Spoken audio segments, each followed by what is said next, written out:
Hello. Namaste, beautiful souls. Welcome to my channel. My name is Sadhana, and this video is a continuation of my Hanged Man deck series. And for a little bit, I'm not sure how many videos, I am going to be discussing the Wildwood Tarot. And this is a deck that I love to work with. I have been a few times around the wheel with the Wildwood Tarot, and I just wanted to share with you and take time to go through the steps that I have been through, the different ways that I am working with it. And so, yeah, so we're just going to go on a bit of a wander through the Wildwood together. And today we're going to start with the sun and the moon and just kind of look at the energy of those two cards and how they play into readings with the tarot and working with the whole kind of energy of the deck. So I want to welcome Woven Pixel. Hello, Well-Tempered Claire. If you do not have your deck, or if you have your deck in front of you, you can start sorting it into suits and majors. And each time we gather, if you have your suit, until we kind of get into the meat of the deck, have it sorted into suits, because that will help if you want to look at your own cards. Otherwise, you can just follow along with me. I also wanted to say that the timing of everything is never by accident. And in my Facebook group, which is linked in the description box below, there is a link that says Other Offerings by Sadhana. We are going to be starting in the book club. So we have an ongoing book club that meets regularly, and we're going to start a shamanic book in the book club. And this fits in really well with understanding and the energy of the Wildwood Tarot. So if that's something you're interested in, you're welcome to join us. And I believe that journey starts mid-March. So we'll be starting that new book. So there's plenty of time to order and join and hop on with that. And as well, if you are interested in working with this deck, working with the cycles of the moon, the sun, and so forth, I am offering, so one of the classes that I offer is called Read With Me. And Read With Me 1, Read With Me 2 are not necessarily sequential courses. They're just different topics. Read With Me 1 is very much an introduction to how I read and how I read intuitively and how I go about dissecting a reading. Read With Me 2 is more looking at cycles.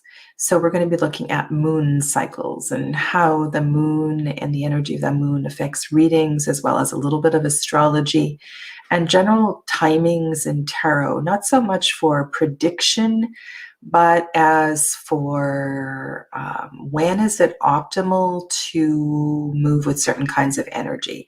And so for 4 weeks, we explore the topic of cycles and seasons and timing in tarot. And that's Read With Me 2 is that theme. And so that starts very shortly, and all of these are in the shop on my website. Okay, so just wanted to say all of that because there's a lot of different ways we can connect.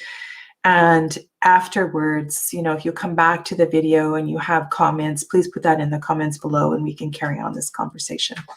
All right, so today's sun and moon, I'm going to go ahead and put up I made a few overlays.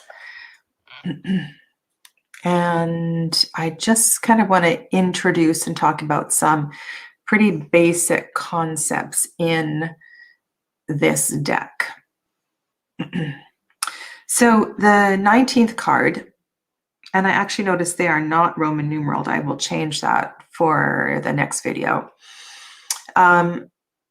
is called the Sun of Life, and the moon is called the Moon on Water.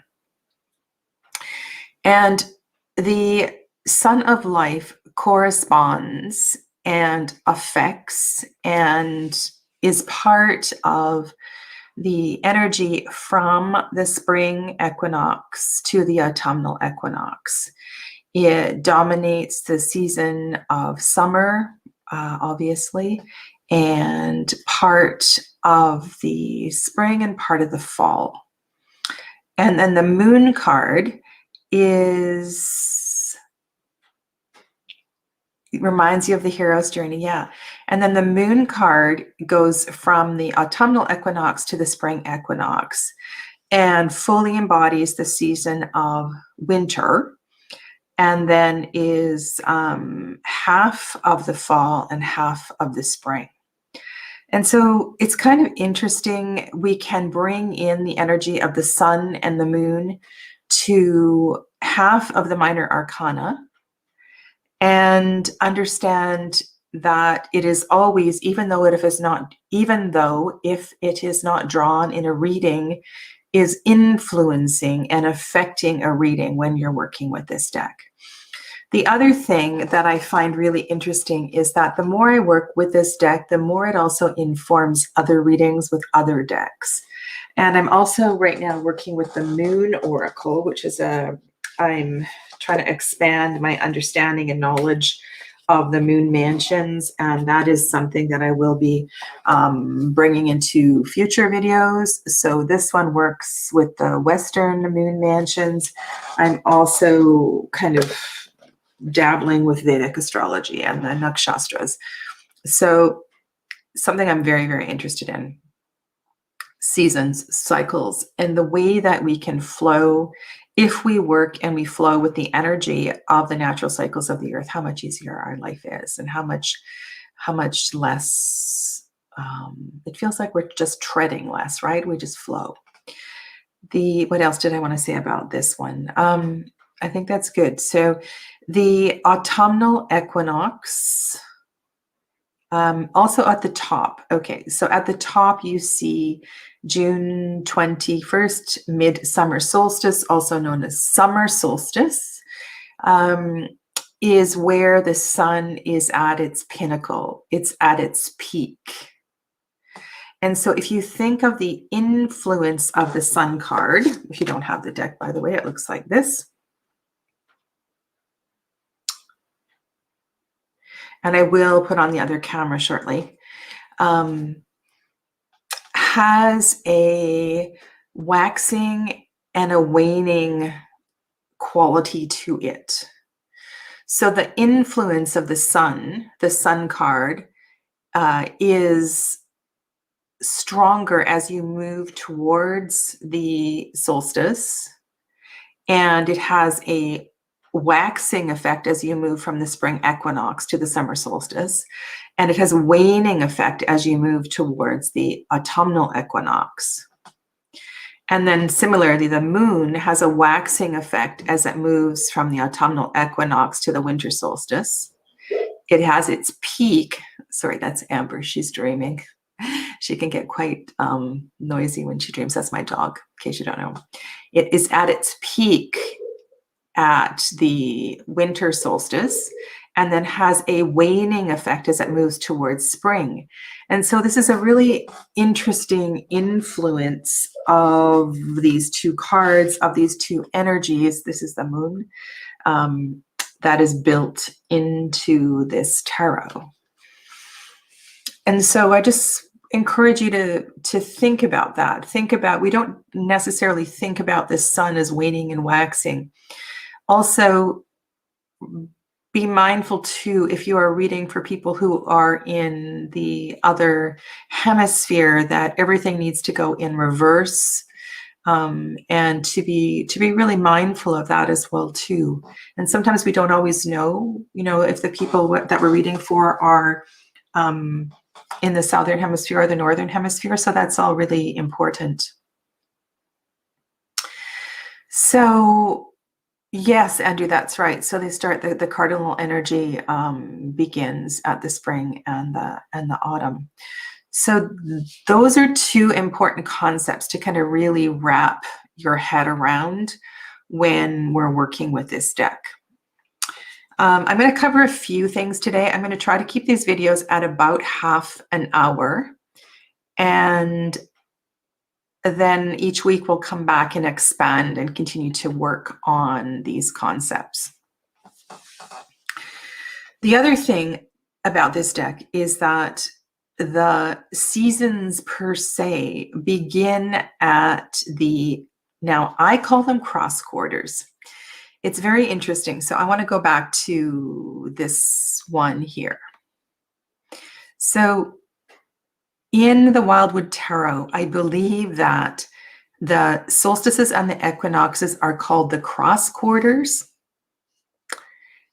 And these ones are called the quarters. And I know that varies from book to book and resource to resource.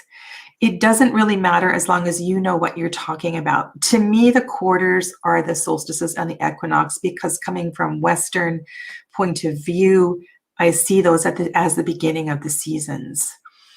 But in the Wildwood Tarot, the seasons begin at these diagonal lines. And where I am in the Northern Hemisphere, we just began the season of spring at February 1st with Imbolc. And if you're in the Southern Hemisphere, you just began the season of summer. No, sorry. You just began the season of autumn with Lammas or Lughnasadh. And this can be one of the things that you just need to kind of remember with this deck, is that the seasons begin at these crossings here. The other thing is that there is one major arcana that oversees each season. And there are other majors as well too that we will talk about in future videos. But those major arcanas are the major influence on the energy of that season.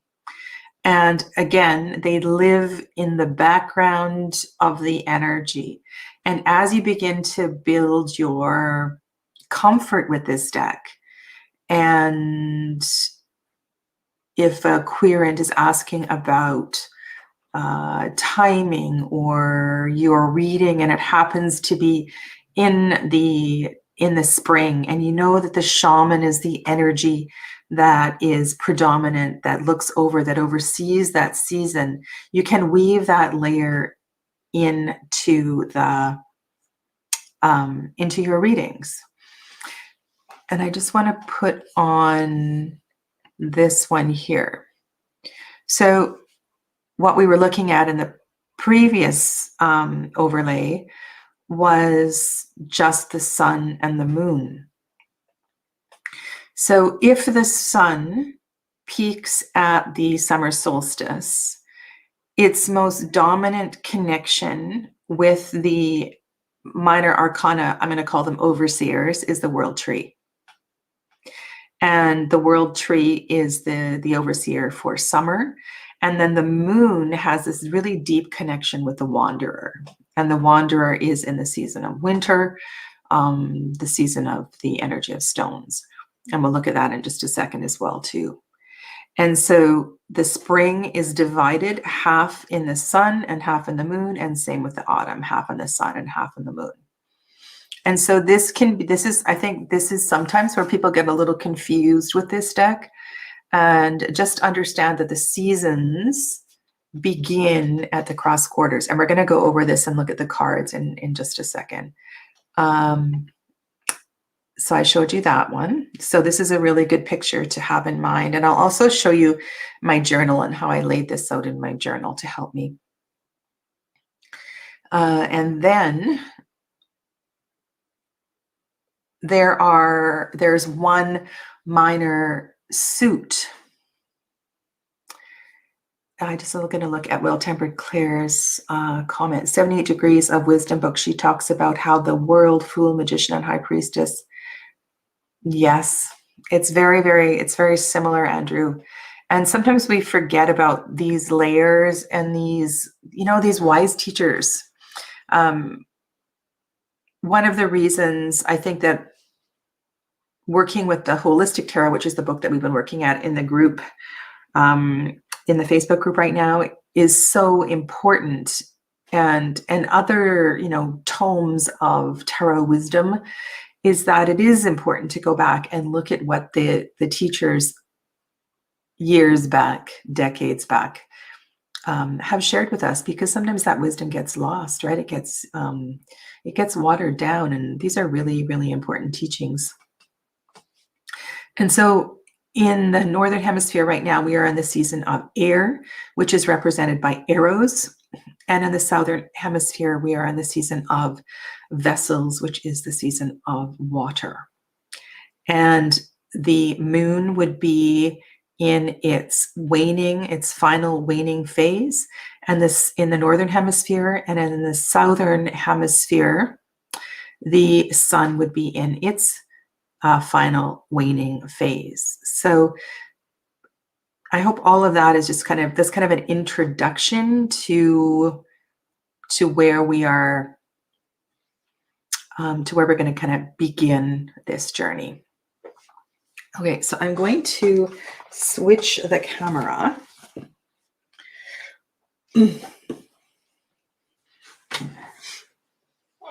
And there's so many wonderful things with this deck. I hope that I'm going to go to just a second here and go like this. There we are. All right, so now you're on my table, and I will do my best to. I want to make sure. Oh, it's going to do this. Okay.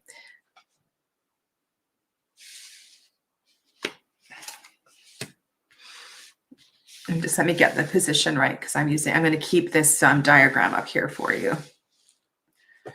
Okay. This way.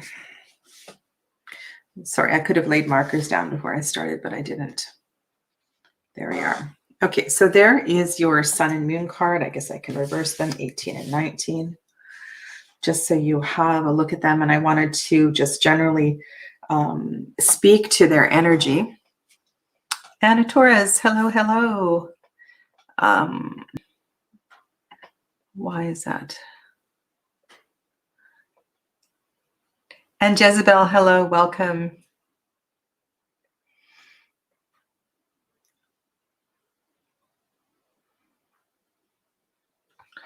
Okay. There we go. There's a few things in these two cards that I think are important when they come up in a reading. So if you are shuffling this deck and these two cards happen to show up, one is that it's important to understand when they are dominant as far as seasons go. But also there's a couple of things that are really beautiful in these cards.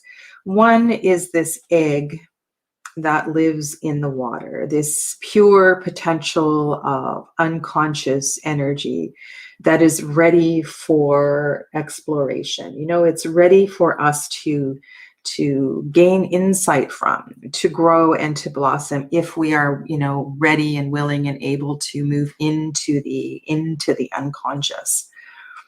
The other thing that I love about the sun card is the fact that the sun is right on the anatomical heart. And it speaks to the potential of that energy in all three books. So there are three guidebooks that go with this deck.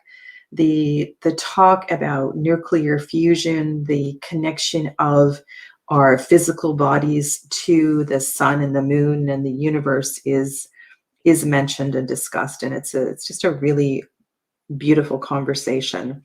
We have a standing stone on either side here. There's so much strength in this card, the beauty of all of the flora down below. These are the newer cards. These are the matte ones. They're really beautiful to shuffle and look at. I just also wanted to mention that. In the Northern Hemisphere, one of Amber's hairs is here. In the Northern Hemisphere now, we are in the waning phase of the moon. And so I'm just going to begin with where I am right now. Okay, so we're looking at moon energy. I'm just going to put it down here. And we're going to talk about the court cards. We're going to talk about the minors, but briefly, I just wanted to go through today the cards that are associated with the moon. And so if we are in the season of air, which is all the way over here. No, that's vessels, air. So in the season of air, there are two,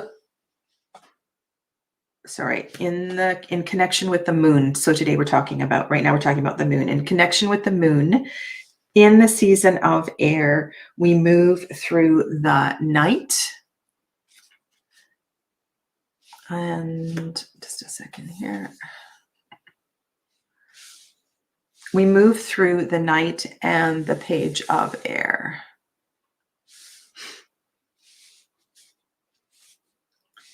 So in the Wildwood Tarot, the court cards are approached king, queen, knight, and page. And so in the waning phase of the moon energy, we are in the night and the page of air. And then that would mean that we are in the last 5. So 6 through 10. So we're going to move through the 6 through the 10 of arrows in conjunction with the moon. So 6, 7, 8, 9, and 10. So in the suit of arrows, these are the cards that are connected with the moon energy.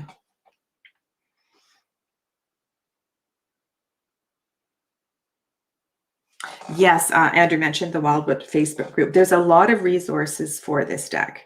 So then from the suit of arrows, we move to the suit of bows, which is the suit, moon. Yes, sorry, I'm starting where we are right now. So right now in North America, we are in the end of the lunar phase, oh my goodness. Okay, I'm going to go back.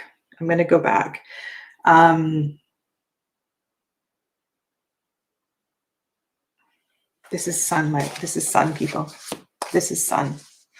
I'm going to go back. And I knew doing this live was going to be tricky. I'm going to start with the sun, and then we're going to go to the moon because the sun is at the top. So I want to go back to this overlay here. So what I want to do with you now is go through the sun and then the moon. Okay, so I should have had this up from the start. So this one. So what we're going to do right now is understand the cards that are associated with the sun. Okay, so we're right here, starting here. And so with the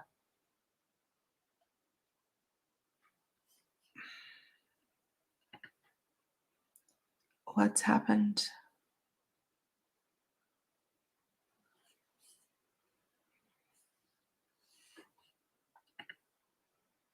Okay, I'm having technical problems here. What's going on?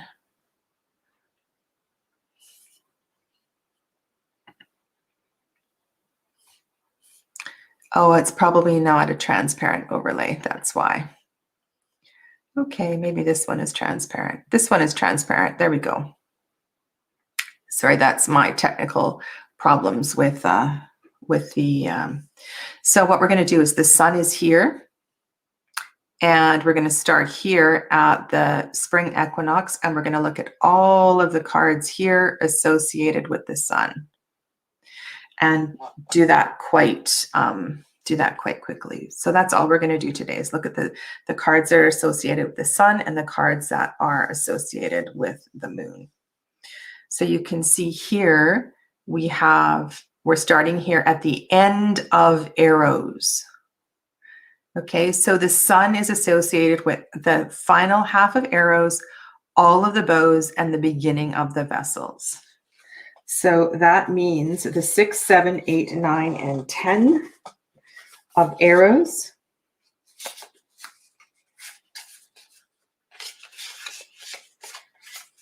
Okay, so the 6. Sorry about that. I should have been looking at, had everything open at the same time. So the 6, 7, and this is the suit of air, 6, 7, 8, 9, and 10 of arrows. And then, as I mentioned, So here in the court cards, we're going from king, queen, knight, and page. So the sun is associated with the knight and the page of arrows. Okay, so now I'm totally on the right page.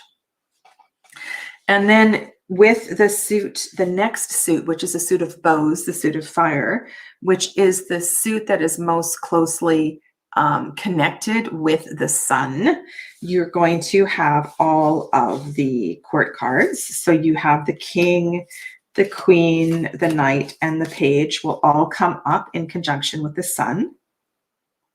And then you will have all of the bows. Okay, so ace, two, and we will look at some of these in detail throughout. Okay, also you're going to have all 14 of the bows associated with the sun.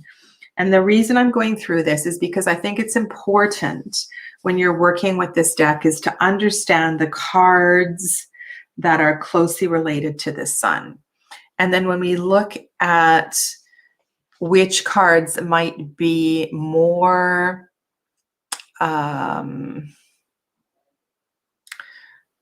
more closely related, the bows are definitely going to be stronger energy. All right. And then when we get to the suit of vessels, we're going to have the beginning of the suit of vessels. So the king and the queen of vessels, right? Because those are the first two court cards. And then with vessels, you're going to have ace through 5. So ace, 2, 3, 4, 5. So all of these cards here are connected with the sun.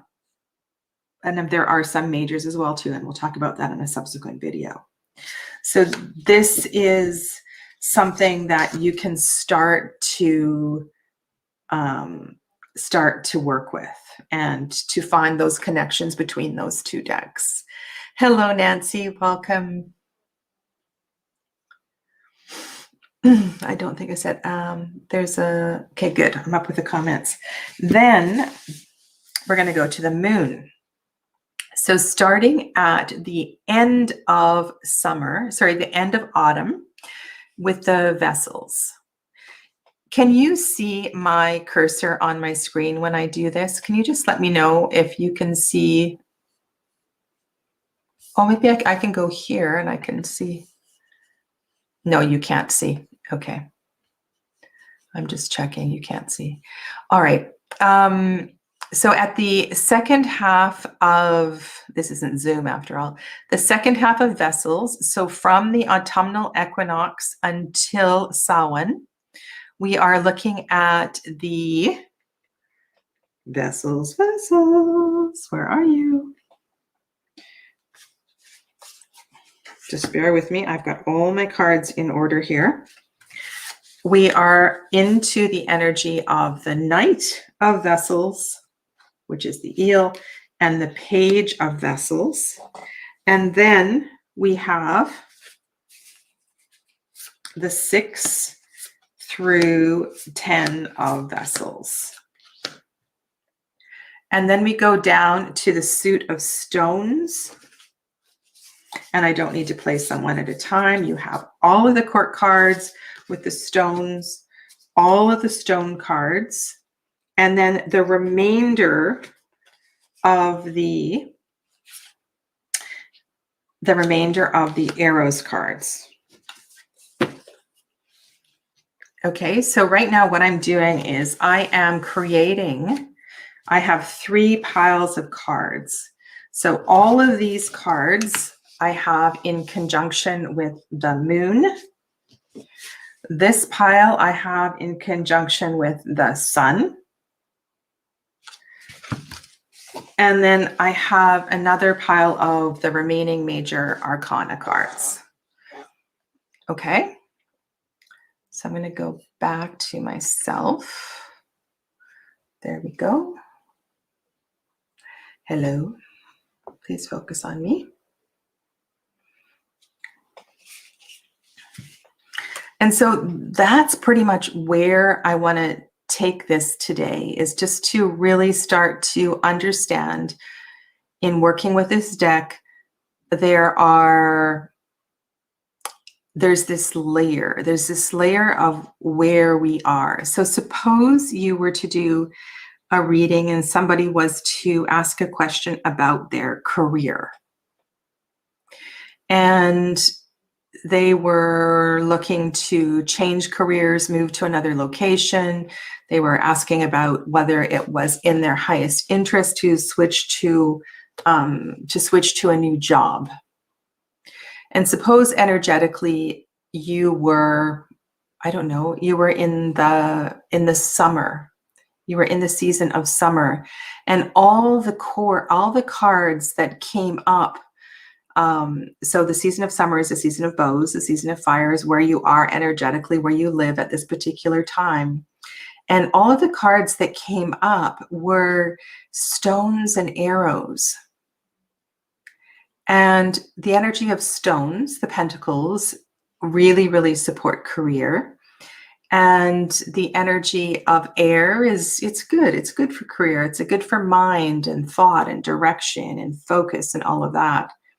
But this layer underneath that speaks to it's a different time. It's a different season. It's not where we are energetically right now. And so in this way, this tarot works really well to help us feel, maybe this is a time of development. It's not a time of actually moving to a new location right now, because if we are in the flow of this season and that shift were to happen right now, there would have been more cards connected to the suit of bows. Are you with me on this? Okay.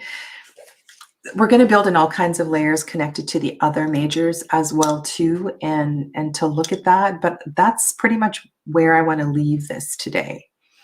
And so I encourage you to sort your deck into the suits and just to kind of go through what we've gone through to this point. Not worry too much about exactly what dates the Ace 2 and 3 are and so forth, but just, okay, this is the pile for the sun.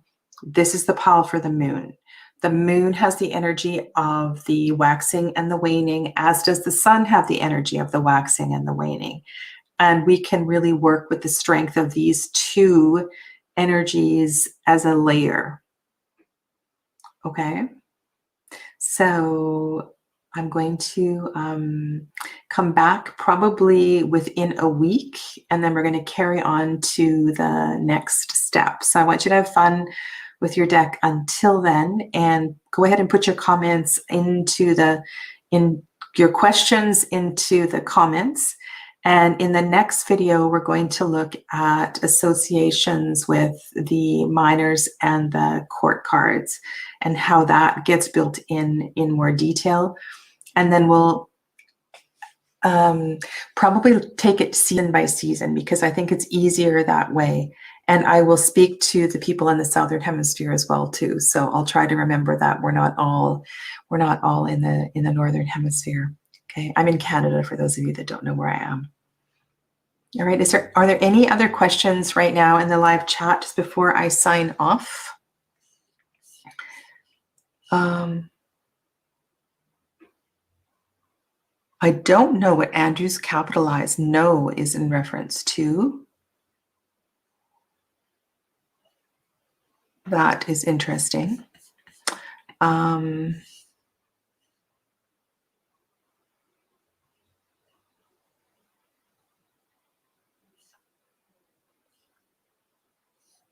not sure what that is about. If you just want to clarify what your no is in conjunction with, then perhaps I can clarify that.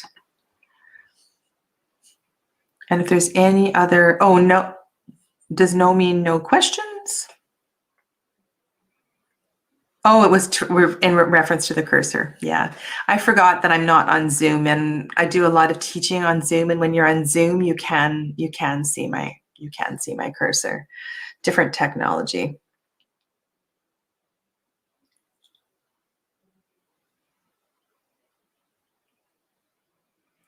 Great, Nancy. I'm glad you're going to join along. And then each step of the way, starting next week, we'll build in an actual reading, and I'll shuffle some cards. I have 2 sets of the deck, so we can shuffle 1 set, and then I'll keep the other set separate for discussion. Okay, so make sure that if you subscribe, you'll get the notification for the next video. At the very latest, it'll be at the same time next Tuesday. It might be on the weekend as well too, because I've got a lot of content I want to go through with this deck. And I will be back at 12 o'clock today for live readings. Yes, Wildwood Journey, here we go. Okay, thanks everybody. Namaste. See you soon.